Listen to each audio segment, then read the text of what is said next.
ನಮಸ್ತೆ ವೀಕ್ಷಕರೇ, ಕನ್ನಡ ರಿಪೋರ್ಟರ್ಗೆ ಸ್ವಾಗತ. ನಾನು ನಿಮ್ಮ ವೆಂಕಟೇಶ್. ಬಿಗ್ ಬಾಸ್ ಕನ್ನಡ ಸೀಸನ್ನ 11ರ ಮೂಲಕ ಸಾಕಷ್ಟು ಜನಪ್ರಿಯತೆಯನ್ನು ಗಳಿಸಿಕೊಂಡಿದ್ದ ಡ್ರೋನ್ ಪ್ರತಾಪ್ ಈಗ ಜೈಲು ಸೇರಿಕೊಂಡಿದ್ದಾರೆ. ಹೌದು ಸ್ನೇಹಿತರೆ, ಕೃಷಿ ಹೊಂಡದಲ್ಲಿ ಸೋಡಿಯಂ ಬ್ಲಾಸ್ಟ್ ಮಾಡಿದ ಪ್ರಕರಣಕ್ಕೆ ಸಂಬಂಧಪಟ್ಟಂತೆ ಡ್ರೋನ್ ಪ್ರತಾಪ್ ಅವರ ಮೇಲೆ ಪ್ರಕರಣ ಕೂಡ ದಾಖಲಾಗಿದೆ. ಇನ್ನು ಡ್ರೋನ್ ಪ್ರತಾಪ್ ಅವರು ಸೋಡಿಯಂ ಬಳಸಿ ಸ್ಫೋಟ ಮಾಡಿದ ಸ್ಥಳವನ್ನು ಮಹಜರು ಕೂಡ ಪೊಲೀಸರು ಮಾಡಿದ್ದಾರೆ. ಯೂಟ್ಯೂಬ್ನಲ್ಲಿ ವಿಡಿಯೋ ಮಾಡುವ ಸಲುವಾಗಿ ಡ್ರೋನ್ ಪ್ರತಾಪ್ ಅವರು ಸೋಡಿಯಂ ಅನ್ನು ಬಳಸಿ ಕೃಷಿ ಹೊಂಡದಲ್ಲಿ ಬ್ಲಾಸ್ಟ್ ಮಾಡಿದರು ಮತ್ತು ಅದನ್ನು ಯೂಟ್ಯೂಬ್ನಲ್ಲೂ ಕೂಡ ಹಂಚಿಕೊಂಡಿದ್ದರು. ಯೂಟ್ಯೂಬ್ನಲ್ಲಿ ಡ್ರೋನ್ ಪ್ರತಾಪ್ ಅವರು ಶೇರ್ ಮಾಡಿದ ವಿಡಿಯೋ ಸಾಕಷ್ಟು ವೈರಲ್ ಕೂಡ ಆಗಿತ್ತು. ಈ ವಿಡಿಯೋ ನೋಡಿದ ಪರಿಸರ ಪ್ರೇಮಿಗಳು ಪೊಲೀಸರಿಗೆ ದೂರನ್ನು ಕೂಡ ನೀಡಿದ್ದರು. ಸ್ನೇಹಿತರೆ, ಪರಿಸರ ಪ್ರೇಮಿಗಳು ನೀಡಿದ ದೂರಿನ ಮೇರೆಗೆ ಪೊಲೀಸರು ಡ್ರೋನ್ ಪ್ರತಾಪನ್ನು ಅರೆಸ್ಟ್ ಮಾಡಿ ಅವರನ್ನು ವಿಚಾರಣೆ ಕೂಡ ನಡೆಸಿದ್ದರು. ಸದ್ಯ ಡ್ರೋನ್ ಪ್ರತಾಪ್ ಅವರ ಮೇಲೆ FIR ದಾಖಲಿದ್ದು ಪೊಲೀಸರು ಇನ್ನಷ್ಟು ವಿಚಾರಣೆಯನ್ನು ಕೂಡ ಮಾಡುತ್ತಿದ್ದಾರೆ.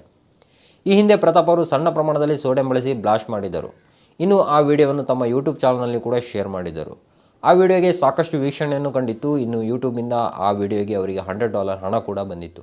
ಸ್ನೇಹಿತರೆ, ಈ ಕಾರಣಗಳಿಂದ ಡ್ರೋನ್ ಪ್ರತಾಪ್ ಅವರು ಅದೇ ರೀತಿಯ ಇನ್ನೊಂದು ವಿಡಿಯೋ ಮಾಡಿ ಯೂಟ್ಯೂಬ್ನಲ್ಲಿ ಶೇರ್ ಮಾಡಿ ಅದರಿಂದ ಬರುವ ಹಣವನ್ನು ಸಮಾಜಮುಖಿ ಕೆಲಸಕ್ಕೆ ಬಳಸುವುದು ಅವರ ಉದ್ದೇಶವಾಗಿತ್ತು. ಈ ಕಾರಣಗಳಿಂದ ಡ್ರೋನ್ ಪ್ರತಾಪ್ ಅವರು ಹೆಚ್ಚಿನ ಪ್ರಮಾಣದಲ್ಲಿ ಸೋಡಿಯಂ ಬಳಸಿ ಕೃಷಿ ಹೊಂಡದಲ್ಲಿ ಸ್ಫೋಟವನ್ನು ಮಾಡಿ ಅದನ್ನು ಯೂಟ್ಯೂಬ್ನಲ್ಲಿ ಶೇರ್ ಮಾಡಿದರು. ಇದರಿಂದ ಬರುವ ಹಣವನ್ನು ಸಮಾಜಮುಖಿ ಕೆಲಸಕ್ಕೆ ಬಳಸುವುದು ಅವರ ಉದ್ದೇಶವಾಗಿತ್ತು. ಆದರೆ ಅವರ ಈ ಸಮಾಜಮುಖಿ ಕೆಲಸದ ಉದ್ದೇಶವೇ ಅವರ ಜೀವನಕ್ಕೆ ಕಂಟಕವನ್ನು ಉಂಟು ಮಾಡಿದೆ. ಸ್ನೇಹಿತರೆ, ಇನ್ನು ಡ್ರೋನ್ ಪ್ರತಾಪ್ ಅವರು ಅರೆಸ್ಟ್ ಆಗಿದ್ದ ತಡ ಸಾಮಾಜಿಕ ಜಾಲತಾಣದಲ್ಲಿ ಮತ್ತು ಕೆಲವು ಮಾಧ್ಯಮಗಳಲ್ಲಿ ಡ್ರೋನ್ ಪ್ರತಾಪ್ ಅವರಿಗೆ 10 ವರ್ಷ ಜೈಲು ಶಿಕ್ಷೆ ಆಗುತ್ತದೆ ಅನ್ನುವ ಮಾತುಗಳು ಕೂಡ ಹರಿದಾಡ್ತಿದೆ. ಹಾಗಾದರೆ ಡ್ರೋನ್ ಪ್ರತಾಪ್ ಅವರಿಗೆ ನಿಜವಾಗಿಯೂ 10 ವರ್ಷ ಜೈಲು ಶಿಕ್ಷೆ ಆಗುತ್ತಾ? ಹಾಗಾದರೆ ಡ್ರೋನ್ ಪ್ರತಾಪ್ ಅವರ ಮೇಲೆ ಯಾವ ಸೆಕ್ಷನ್ ಅಡಿಯಲ್ಲಿ FIR ಅನ್ನು ದಾಖಲು ಮಾಡಲಾಗಿದೆ ಅನ್ನೋದರ ಬಗ್ಗೆ ಸಂಪೂರ್ಣ ಮಾಹಿತಿಯನ್ನು ನಾನು ನಿಮಗೆ ಈ ವಿಡಿಯೋದಲ್ಲಿ ತಿಳಿಸಿಕೊಡ್ತೀನಿ. ಅದಕ್ಕೂ ಮುನ್ನ ನೀವು ಈ ವಿಡಿಯೋನ ಲೈಕ್ ಮಾಡಿಲ್ಲ ಅಂದರೆ ಈಗಲೇ ಲೈಕ್ ಮಾಡಿ ಮತ್ತು ನಮ್ಮ ಚಾನಲನ್ನು ಮೊದಲ ಬಾರಿ ವೀಕ್ಷಣೆ ಮಾಡುತ್ತಿದ್ದರೆ ಈಗಲೇ ಸಬ್ಸ್ಕ್ರೈಬ್ ಮಾಡಿಕೊಳ್ಳಿ.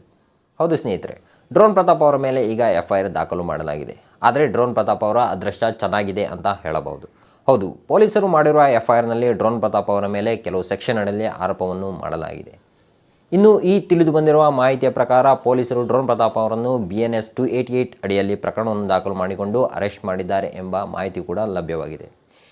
ಇನ್ನು BNS 288 ಅಡಿಯಲ್ಲಿ ಪ್ರಕರಣ ದಾಖಲು ಮಾಡಿದ್ದು, ಈ ಪ್ರಕರಣದ ಅಡಿಯಲ್ಲಿ ಡ್ರೋನ್ ಪ್ರತಾಪ್ ಅವರಿಗೆ 6 ತಿಂಗಳ ಶಿಕ್ಷೆ ಮತ್ತು 5,000 ದಂಡ ವಿಧಿಸುವ ಸಾಧ್ಯತೆ ಇದೆ.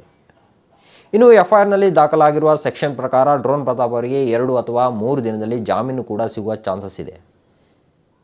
ಇನ್ನು BNS 288 ಅಡಿಯಲ್ಲಿ ಪ್ರಕರಣ ದಾಖಲು ಮಾಡಿಕೊಂಡಿದ್ದು, ಒಂದು ವೇಳೆ ಪೊಲೀಸರು ಡ್ರೋನ್ ಪ್ರತಾಪ್ ಅವರ ಮೇಲೆ ಸೆಕ್ಷನ್ 3 ಅಡಿಯಲ್ಲಿ ಪ್ರಕರಣ ದಾಖಲು ಮಾಡಿಕೊಂಡಿದ್ದರೆ 10 ವರ್ಷ ಜೈಲು ಶಿಕ್ಷೆ ಆಗುತ್ತಿತ್ತು.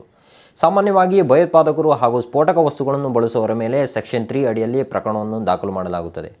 ಅವರಿಗೆ ಸಾಮಾನ್ಯವಾಗಿ ಜಾಮೀನು ಕೂಡ ಸಿಗುವುದಿಲ್ಲ. ಆದರೆ ಡ್ರೋನ್ ಪ್ರತಾಪ್ ಅವರು ಯೂಟ್ಯೂಬ್ ವಿಡಿಯೋ ಮಾಡುವ ಸಲುವಾಗಿ ಇಂತಹ ವಿಡಿಯೋ ಮಾಡಿದ್ದು ಇದರಲ್ಲಿ ಅವರ ಅಜಾಗರೂಕತೆ ಎತ್ತಿ ತೋರುತ್ತದೆ.